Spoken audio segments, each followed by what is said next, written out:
Good afternoon, everyone, and welcome back to the Dream Plan Start Grow show. My name is Allison Turner. This is my second recording live to multiple platforms at once, where I'm going to be interviewing a great person today on her EP that she just put out called Destiny.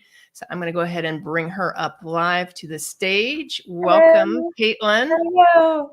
Hi.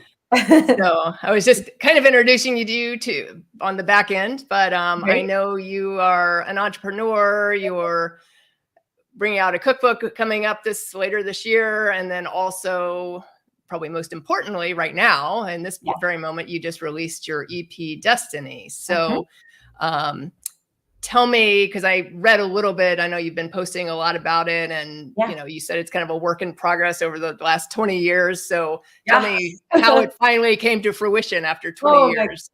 Oh my goodness. Well, first of all, I just want to, people have asked me many times, I feel like it's maybe a slightly dated term, but what is an EP?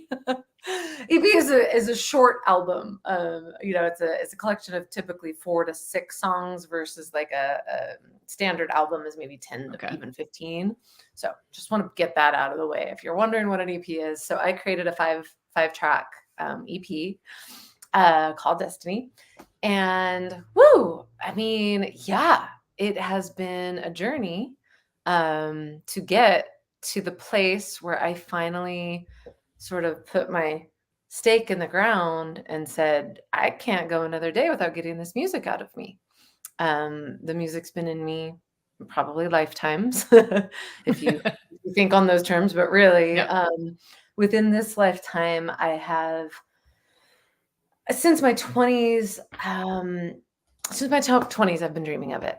And I've done, different musical things. I was in a Bulgarian women's choir and a global techno band that I sang and wrote some song lyrics for. I've been in duets, singing songs in different languages, and a women's choir up in upstate New York I was in for a while. So I never let go of that I love to sing. But the part that was always challenging is that I only play rudimentary guitar. And I could only get so far with, my voice and very simple, 4 to the floor, A, G, D, E, and maybe F, the very basic chords. It's amazing what you can play with those chords. And, my dad gifted me this beautiful guitar. He plays guitar too, a number of years ago. So I would fool around and I'd come up with some licks of my own, as well as track through voice memos. I would have these melodies come on, and these sort of like sketches of a song come through me. And I, as fast as I could get to my phone, I'd record just that little of me singing it. You can't imagine how awkward some of them are, but I would try to, capture this sound. So I have, dozens of them. Wow. And then I'm getting to the punchline here. I'm getting to where it gets really interesting, which is finally, I live here in Tucson, Arizona with my partner, Alok, who's a badass business coach, and we built a life here together. And I was hemming and hawing and kind of just like, I've literally started a Facebook group, to, what do we call it? Complaint-free queens. I try to make it a part of my life to complain as little as possible. Hello, human condition. It's a habit pattern to break for sure. Yes. So in this case, I was breaking that pattern and, or breaking my own rule of non-complaint, and was complaining. Essentially, why haven't I made my music? I'm in my 40s, time's ticking. Ain't getting any younger. Like what, and really just kind of whining to him in all honesty. And he said, and if you know Alok at all, he has a beautiful tough love component to his delivery. And he just said, he's like, Caitlin, it would be a crime to humanity, in these words exactly, if you went to your deathbed with your music still inside of you. If you didn't share your music with the world, your voice with the world. And it hit me, it just, that was the single sentence that I was like, he is so right. Stop your complaining. And his ex, who's a good friend of ours, who's also the photographer for my cookbook, my EP, a lot of my branding. She's amazing, Jade Twilight Beale. Her sister, who is a musician, saw me sing my rudimentary guitar song live one day on Facebook, and she heard my voice, and she was very complimentary and was like, there's a studio right there in Tucson where you are with this awesome guy, and myself and their stepdad had apparently recorded with him at Jim Pavitt of Illusion Studios. He's been here for like 30, 40 years. Like, wow. With this, like, and obviously the recording studio, I think, has built up over the years. He's worked with the likes of like Alicia Keys. Wow. My favorite moment with him was me being like, I want it to be kind of, like Enya. Like there's an Enya component to my music. Oh, love Enya. And he's like, yeah, we lost the Grammys to her one year. I was like, I am in good hands. So anyhow, I finally reached out to him, put the wheels in motion, and finally found a producer who could help me translate my music with the musicians that we then brought on board to play the songs. So it was this very, like having these songs and having these, for me, music can be very visual. So there's like, and obviously very emotional, like these soundscapes. I call them soulscapes, and each song bearing its own quality of soul. And so then to be able to go, I can't tell you how many adjectives I would use. I'd be like, Jim, it's it's moody and it's otherworldly and it's, and then we piece these songs together and voila, created a 5-track EP that I'm very, very honored to have created this person and also pleased with. I'm very pleased with it. Yeah. I'd love to play the Destiny, which I guess is the title, but the intro track, which is only a minute and 5 seconds.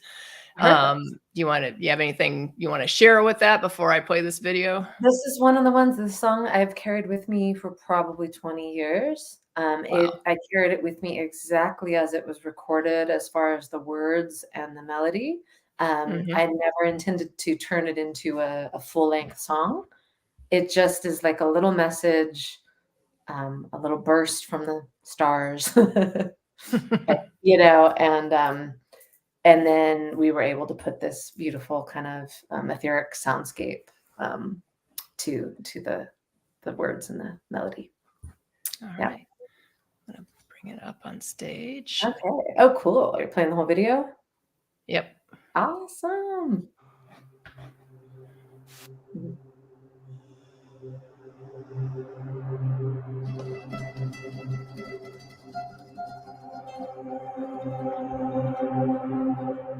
I can see,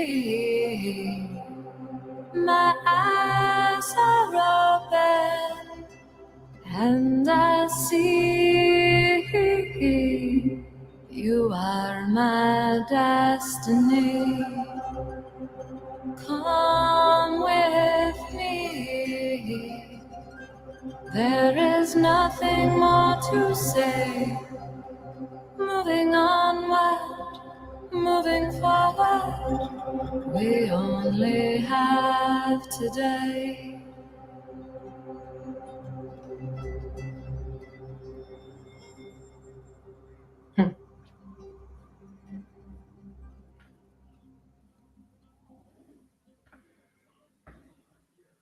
Yay. All right. And that is my first music video ever made. It's really well done. I mean, part of my company, Bad Cat Media Group, we have a video and actually recording studio here in Delray Beach. So I do not do that side of the business. Jack does, who he commented early on in the video. I don't know if he's still watching because I know he had to drive to a rehearsal where he was going. But so I don't know if he was still watching. So I'll have to have him check it out later because I mean the video is very well done. Kind of reminds me when we were in the Grand Canyon together, the stars. Yeah, that is something I was hoping we would share about. Allison and I have ventured to the great depths of the Grand Canyon, although I couldn't make it because I was having vertigo. But yeah, we're on the top of the rim part. I know I felt so bad keeping you guys from it, but man, did that vertigo hit hard that time. So yeah. Sometimes. Anyways, but yeah, we had a great adventure with our friend Val. I never know how to pronounce her last name. Slidker. Yeah. And we had some fun times. Hashtags somewhere in Arizona. Exactly. Because I know you and I first met at a business conference that I think you and your partner Alok were attending, and then we were out in and then the three of us went on that little day trip, and I think we actually saw the stars. Didn't we do that too? We stayed one night. Remember that funny hotel? We stayed in a quirky hotel. It's such an Arizona type hotel. Park. I don't remember the name of it, but yeah. And then the stars were, and the wind. Oh God. Anyways, I love the wind that comes off the canyon, and just the vastness. I think that's probably what you're relating to the video, and I tend to. I like fast things, right? Even if you get vertigo in their presence, but yeah, no, absolutely. And I mean, I still kind of remember the stars, and I mean, because I live in South Florida where it's pretty populated, and you don't really see that kind of stars, even if you go to the beach, because there's still lights everywhere and there's still everything, no and so.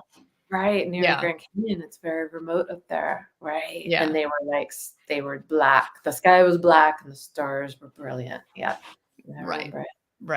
Yeah. Which is something I'll never forget, because as I said, I don't see that often here. Yeah.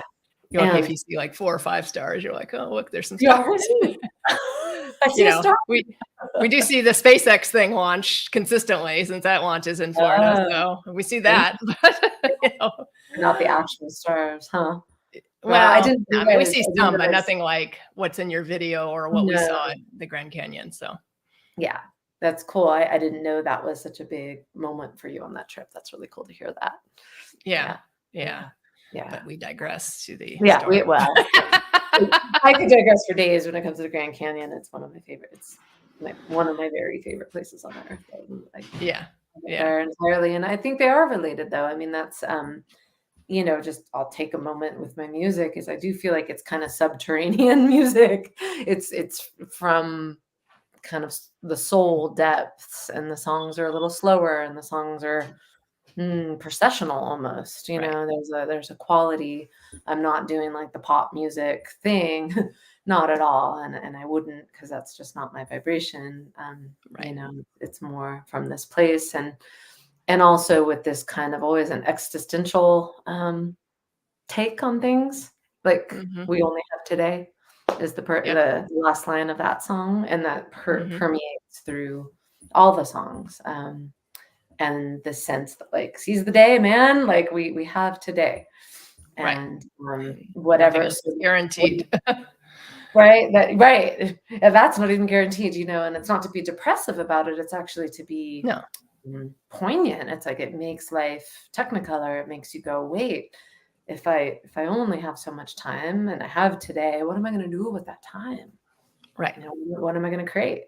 What am I going to, who am I going to love? How am I going to show the world goodness? Ideally, we always have a choice. And unfortunately, these days we see some not great human behavior. And for me, creating in whatever capacity I create, in many ways, my business, now music, food, I paint too, I write poetry, I do a lot of different forms of creation, because it's what, I'm a creator, I'm an artist, and artists can't help but create, but it also just feels like this answer to me to bringing beauty into the world is an answer to the pain and the ugliness. Yep. Oh, yeah, absolutely. I think, the more we can add to the world as opposed to take from the world. Exactly. That's real. Exactly. There's plenty of that. And just change the energy that's going through the world, or whatever, in whatever way we can. Lift it up. Yeah. Yeah. Higher vibration. So, and that's not like a bypassing thing. It's actually like a, how do we heal through, so many layers of what it's been to be a human across eons. Right. Yeah. Right. Yeah. Which is the whole gamut, as we know. No, I think, and I mean, so we've gone down the road of creation, but I think the one thing, music, just like whether it's music, writing a book, publishing a cookbook, whatever it is, I mean, they're all businesses technically. And I know there's a lot of what I would call starving artist type musicians that are out there that I see, even here in South Florida, that are always trying to quote unquote make it, in whatever way that looks for them. They may be just going out in the bar scene and playing a couple nights a week in the bar scene. Sure. And that's what, they never quote unquote made it in the big stage or whatever. And I think that's one of the things I don't know if all musicians, and I'm not going to make a general statement, but I don't know if some of the musicians that I have met take it as seriously as like if you owned a coaching business or you were a law firm or whatever, because to me, it's the same thing. It's just a matter of it's a creative art versus and you market it, writing a contract or something for law firms, Right. Very much so. Yeah. So what is your hope with your, this initial Destiny EP? No. It's not to make a business of it. I mean, sure. In my dream, I have visions of, I would love to have it like in soundtracks because I feel like some of my music has a cinematic, that kind of sweeping cinematic quality. And I can see it. Or like I already see the scenes, like horseback riding or like this epic, I don't know, like these epic scenes that you might see in a movie. I would absolutely love for my music to make it to some kind of feature like that. As far as making it like my pathway forward, I do intend to make a full-length album. I don't necessarily need it to be as a business for myself. It is because I have music in my soul that wants to come out and because it's a passion. So one might call it a hobby. I don't love that term necessarily because it feels like more than that. But no, financially, I my finances are around my business for sure, which is a coaching business. Yeah. Which has been able to pay for the creation of all of this, which is yay. Yay. Yeah. But I think it's one more step that even shows your clients, your coaching clients, like you can do anything. And this is what we were talking about a little bit before we started today. You can do anything at any time. It's never too late to create whatever that is. Maybe it's not going to be, in your case, it's just getting the music out of you and sharing it with whoever's listening.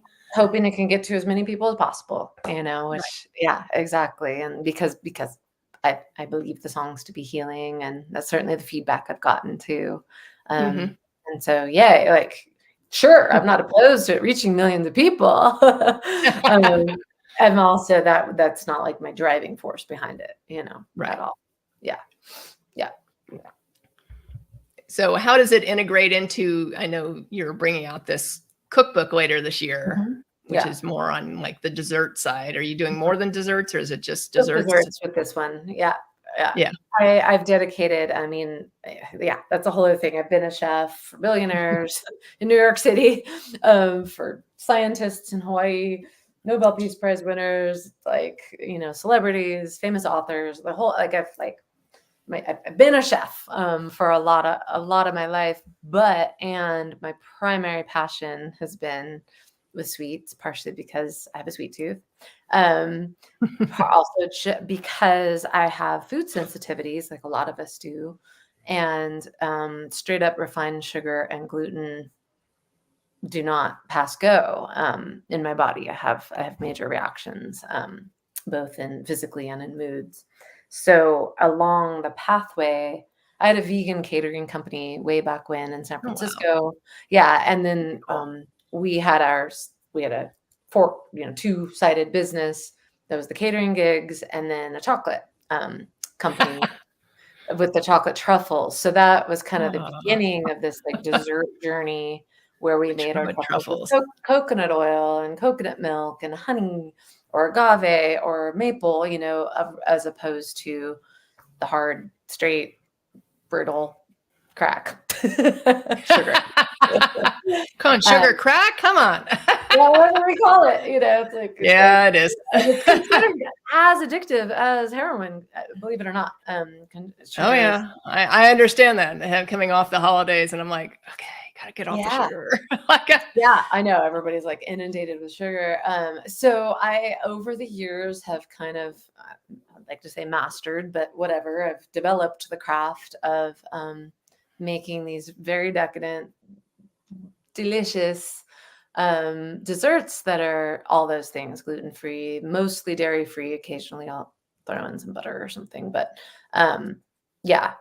Yeah. And I love it. Like even recently, one of our friends was tasting it and he was like, "What? There, no, huh?" Like he was in awe that like you must have put something in there, because how is there no gluten or sugar? Like the things we typically associate with a refined dessert.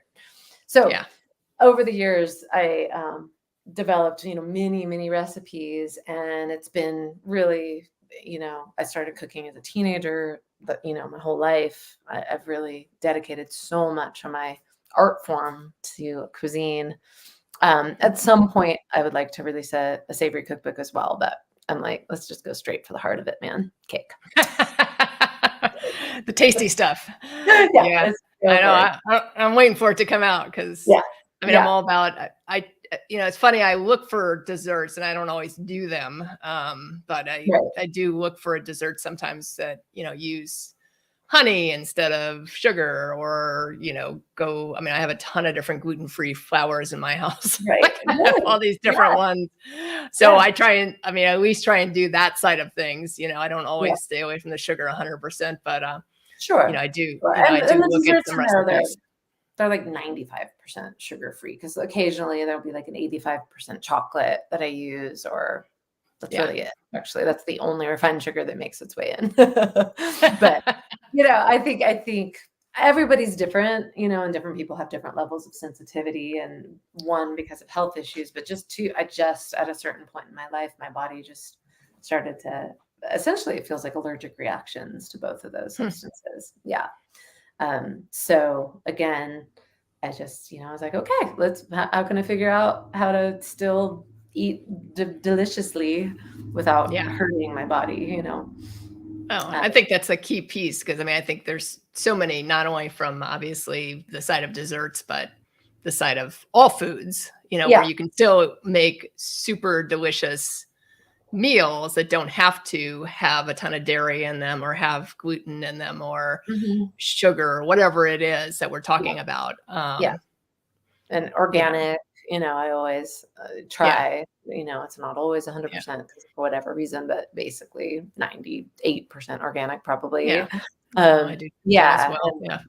Yeah, I've valued health. I've made it, it definitely goes hand in hand with all aspects of, um, to me, the spiritual path, the empowerment path, the being a woman in a woman's body path, and just my path has been so health oriented. So much of it. Mhm. Yeah, yeah, Yeah. and I'm highly, what's the word? I almost want to say debaucherous, but there's a better word than it for that. Like, I'm a little bit of a Dionysus, kind of character. Like, I love decadent things. Mhm. Like, I'm a foodie. Yep. I'm a sensualist. Like, these things are like so much a part of my being. So again, it's all moderation. Everything in moderation. Oh, Including, exactly. yeah, Exactly. yeah, Until I hit Christmas and then I'm like, ah, yeah, people buy you stuff. And I'm like, okay.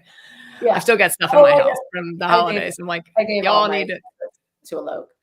So here you go, honey. Yeah, I'm sure I could give stuff. I love chocolate. So, but it is that addiction. I mean, because I know when I go off of it 100%, which I do sometimes, like I did 75 hard, obviously I went off of it Oh, yeah. 100%. And then Yeah. I feel so much better because usually, you have that whatever you're eating, and then it's like 30 minutes later, there's a crash, and you're like, okay, I'm ready for a nap. Where's the coffee? Or, then that's a different addiction. And that's part of those particular substances. And Right. so I've hosted 3 cake salons, I call them, which I love. I coined this term. I know. In thinking through, like, because again, obstacles, I think this is probably good. There's always obstacles, potential things that stop you in your tracks from doing the things you dream of doing, right? Mm-hmm. For me, it was like, oh man, in order to make a proper cookbook, you got to practice the recipes. You gotta fine tune them. You gotta get in there. Right. Thank God I recorded many of my recipes along the way, but like, I better go back and double check if that's really going to be, an efficient recipe for other people, and tweak my amounts and all that. But it always felt so daunting because I'm like, oh my God, I have to make 40 cakes. And like, and then, we talk about like, that's way too much sugar, because I do have to avoid sugars, and not avoid, but, minimize sugars in general, with the health things I deal with. So I was like, okay, how can I, make these things and then like do it in a way that's like, and then, and then with the photo shoot, because you have to take photos of each one. So it all just seemed like kind of too much, especially with running other businesses and all the other things I do. And it just dawned on me. I was like, wait a second, I can make the desserts, make them hella beautiful, bring in photographer. Then that day, after a couple hours, host a cake salon, have some ladies over, men, the most recent one, it was both. It was my EP release party with men and women. We had 40 people over. And then practice the recipes. And then ta-da, so was birthed the cake salon, but essentially the cake salons are then the creation of my cookbook. So it's super fun. Talk about a fun way. And then that way, we don't have to eat all the desserts ourselves, share it amongst people. I've got testimonials, like it all just has sort of flowed into this beautiful way. So 2 weeks ago on Solstice, I hosted my 3rd cake salon, maybe final. We have to see. I have to check my photos and recipes and see if they're all set. But, we had 40 people here, and I made like, I don't know, 8 desserts or something. It was crazy. But where I was going with all that, right? With the crashes, I explained to everyone, I was, explaining all these desserts, and because a lot of my desserts have nuts in them, or nut-based, which could be an issue for some people, I understand that, but there's cashews, almond flour, hazelnut flour, fats also, coconut oil, cashew, butter, actual butter that's cashew-based. This great company called Miyoko's, as opposed to cashew butter, like the peanut butter version of cashew butter. They can get confused. Anyhow, those are all in the desserts. So you don't get the crazy. You get the protein with the protein, and the fats help just you get elevated for sure. I've had people be like, whoa, it's not like way up here and then down. Euphoric, but it's not like you go boom and then crash. You actually feel good from the desserts. As long as you don't want to eat too much, but I can safely say I have never had a stomach ache from any of my desserts. Oh, there you go. I don't think not once. Wow, I don't think I've ever actually realized that before until this moment. Not once. So they land really beautifully in the body, and and that hence, even like with doctors I've worked with and stuff, they're like, if you have a date, eat it with some almond butter, right? Yeah. Like, because it's only if you eat the heavy sugar just without any other fat or protein, that spikes more likely. And our bodies in the long term don't do great with the spikes. So anyhow. But it's interesting, like your whole description of the cake salon and how you were breaking down basically the recipes for the actual cookbook over the 3 cake salons, and then people could test it. You could get testimonials, you could get the photos, you didn't have to eat all the cakes, which is always It'd And be a it's good just, thing, and be a it bad becomes, thing, depending. But it's interesting because, you, as an entrepreneur, one of the things that people get overwhelmed with, especially when they're starting out, is like, oh my God, how am I going to get all this done? yes. When like, which is kind of what you said at the beginning, but then you're like, you started doing those cake salons, which allowed you to do all the pieces, but Mm-hmm. not feel so overwhelmed by it because Yep. you were kind of breaking it into 3 different times, and you kind of got the photos done, you got the testimonials, you got people tasting it to make sure like everything like kind of worked out, and Yeah. and Yep. you had everything done without And having to make textures, 40 cakes at flavors. once. Yeah, exactly. Or just making them, it's just less fun too, just making them by Right. myself, and like that kind of, it just, Yeah. until I came up with that idea to make it a cake salon experience, I was stuck. And then I was like, oh, cool. What a fun way to birth a project and Yeah.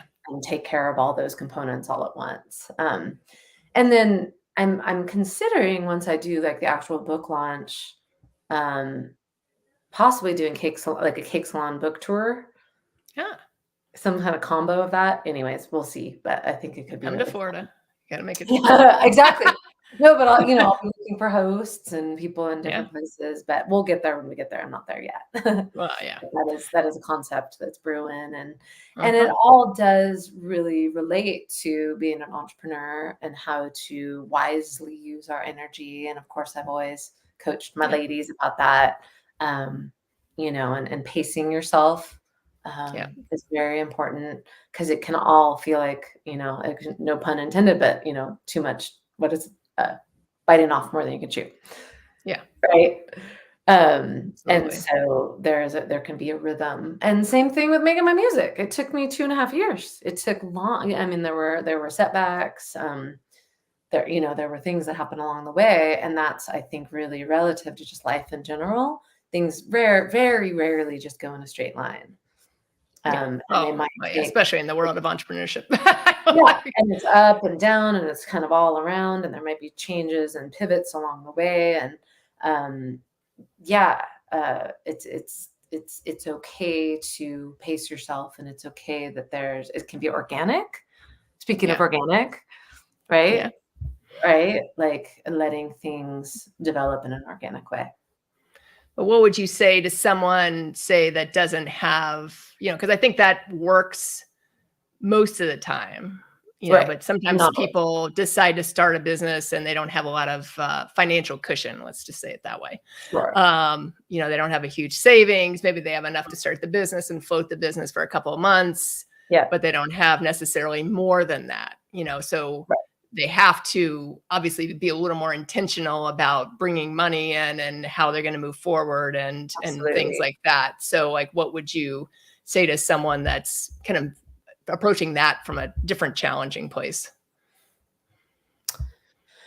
I mean, when you're you got to kind of strap in, especially as a beginning entrepreneur. I mean, I think you got to strap in for the whole journey, to be honest. Got to wear your seatbelt for the ride. But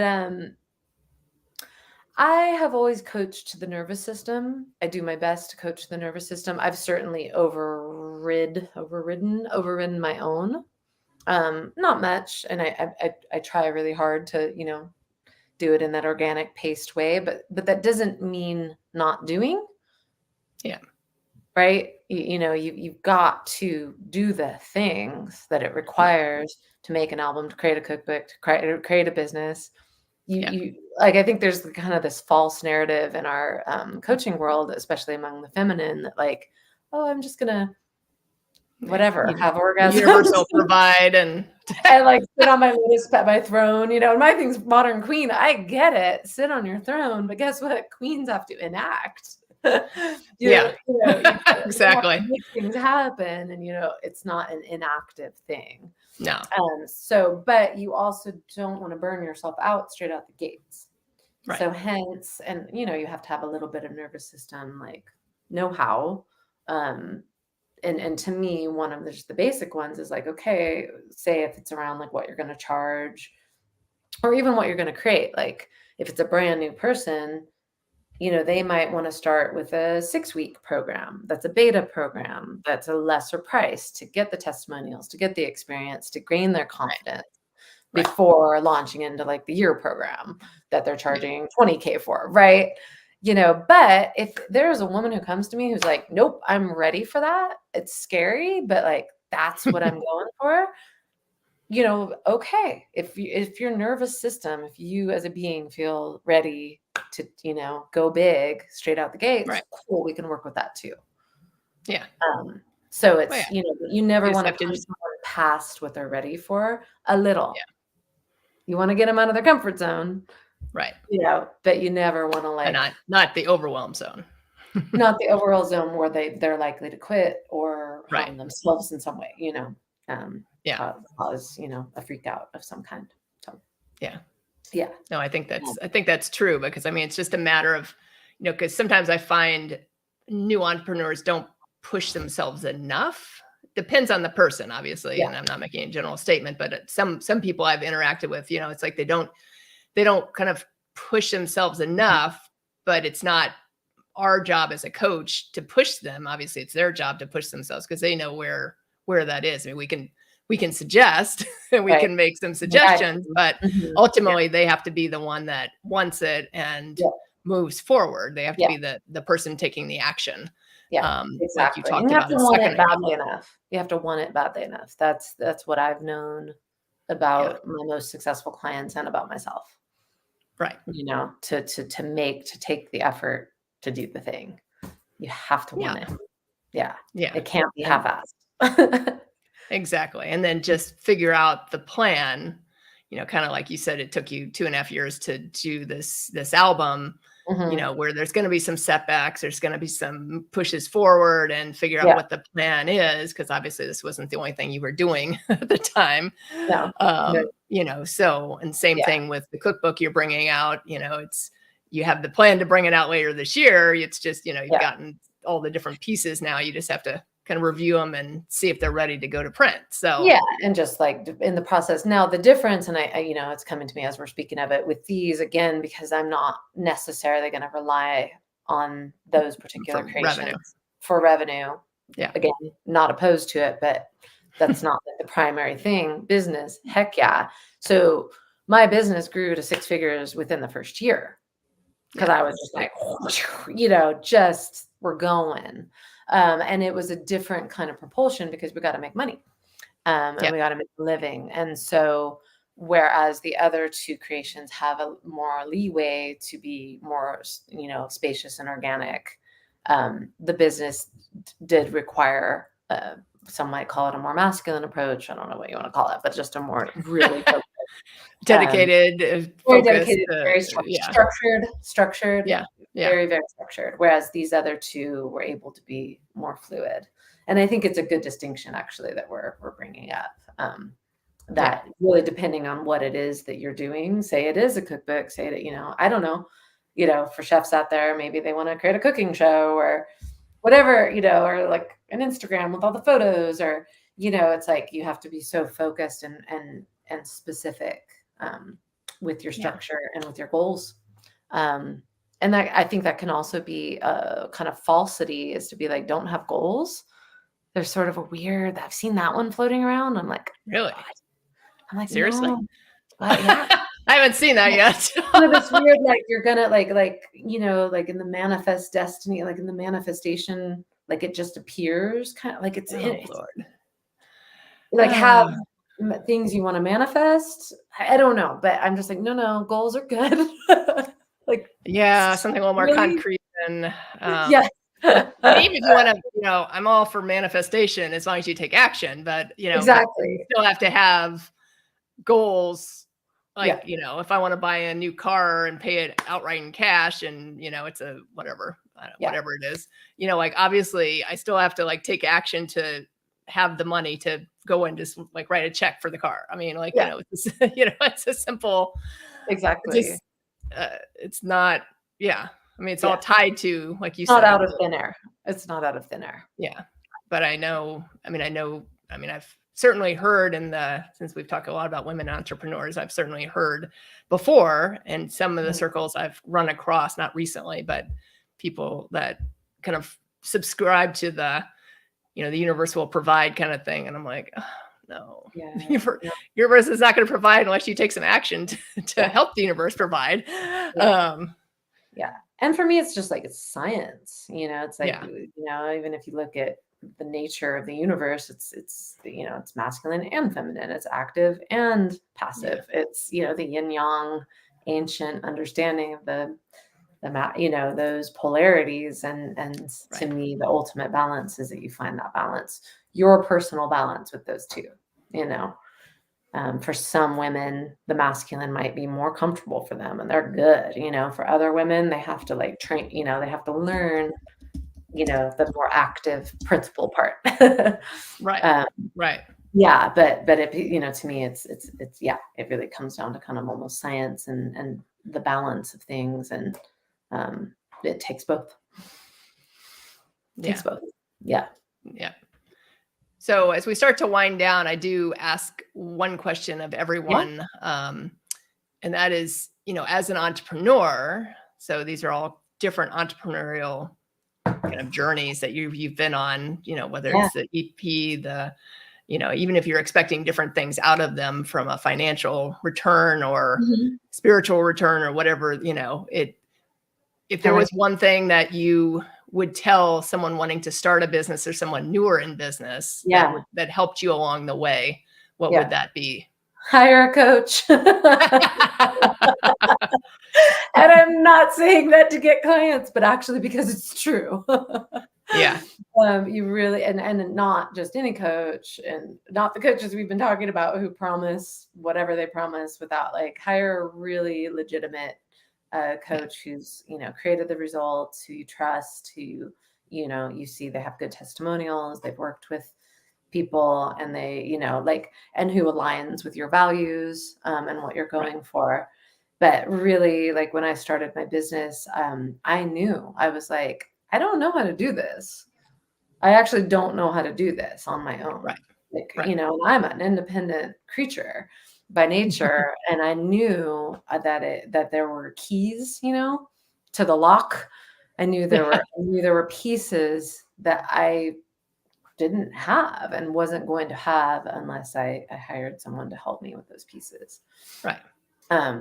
So that's my really honest answer. I know you. Yeah, exactly. I mean, I know you and I both do business coaching, and obviously your partner Alok does it as well. So, So we understand the value, and none of us, well, I can't speak for you. We, no matter how advanced, still have mentors. Exactly. We still have coaches. Higher level you get, you need those higher level mentors. So at every phase, it's absolutely, it's not, it's almost like being a athlete or something, I think entrepreneurship. Oh, it's very similar. I mean, I grew up playing tennis, so it's very similar to that, because you're always kind of setting new goals, and then you reach those goals, and then look, I got finger thumbs up. And those goals, and then it's sometimes this coach can get you to this place in the athletic world, and sometimes you need to go to a different basically coach to get you to that next level. It just there's depends. Mindset, there's accountability, there's well, what's the word I'm looking for? Oh man, fitness, but there's a better word for it, your awesomeness as a coach, as an athlete, and no athlete who ever reached any success didn't have a coach. So, and you are running kind of a mini, if your idea is to be in business for many years, you're running a long marathon. And you're going to need support for that. So absolutely. Absolutely. So thank you for joining me today, Caitlin. Absolutely. I appreciate it. And I know the easiest place to get to your EP is through your website. It's supposed to be that long Spotify link. Or Spotify. Spotify, my website. But you can get to Spotify from the website, and it's much easier to type in your name than that long ass oops, long stuff, Oh, long link Yeah. of Spotify. I was Yeah. like, oh, that's long. You'll see, and you can look at my coaching practice that's on there. I also host Yep. women's retreats. There's a page around that. Like, that's all on my website. So, Yep. and when the cookbook is ready, it will be available there too. So I'm very excited. Perfect. Yeah. Yeah. I look forward to that. Okay. And Yeah. but thank you for Awesome. joining me. And Yeah. if anyone wants to reach out to you, I assume the website's the best place to, Yeah. you have a contact form or something like that on there? I think so. It should be in Like, I there. think that it's supposed to be on there. Find Kind me of on like, Facebook. the people Find me that on Instagram. we don't look Yeah, at our my own websites. email. You're like, oh yeah, should be There's a on there. contact page, yes. I am a professional, truly. That's funny. All right. All right. So, Thanks, Allison. yeah, it's been great catching up. And Yep. hopefully we can see each other again live sometime. If I'm ever out in Tucson, I'll let you know. If you get to South Florida, let me know. Definitely. Awesome. All right. All right. And thank you everyone for joining us on the live Dream Plan Start Grow show. This is my second time streaming live. So I'm going to I'm actually streaming live again tomorrow. So doing 2 back-to-back. But I'm going to look to do more of those. And please let me know how you like it. And if you have any questions for me, you can go to my website, theallisonturner.com. theallisonturner.com. I do offer complimentary consultation there, and I'm happy to help you with anything that you may have questions about. Yay. Thank you, and have a great rest of your day.